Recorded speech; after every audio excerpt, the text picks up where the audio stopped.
चांद, अगर इसको गौर से देखा जाए तो इसमें बड़े बड़े दाग नजर आते हैं। ये दाग नंगी आंख से भी देखे जा सकते हैं। पुराने ज़माने के माहिरीन का ख्याल था कि चांद पर बड़े बड़े समंदर मौजूद हैं और ये दाग इन्हीं समंदरों के हैं, लेकिन बाद में साइंस की तरक्की से ये बात साबित हो गई कि ये दाग असल में बड़े बड़े मैदानों के हैं। ये मैदान सैकड़ों मील लंबे और चौड़े हैं और बहुत से मैदान छोटे भी हैं।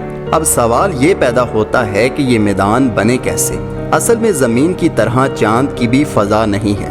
फ़ज़ा के ना होने की वजह से बड़े बड़े शहाबे साकिब आसानी से बगैर किसी मज़ाहमत के चांद की सतह से टकरा जाते हैं और इनकी वजह से ये गड्ढे बन गए हैं। ताहम चंद बड़े मैदान शहाबे साकिब के टकराने से नहीं बने, बल्कि जब चांद का टुकड़ा हमारी ज़मीन से अलग हुआ था तो ये गड्ढे उस वक़्त के बने हुए हैं। मज़ीद ऐसी वीडियोज़ के लिए हमारे चैनल को सब्सक्राइब करना मत भूलिएगा।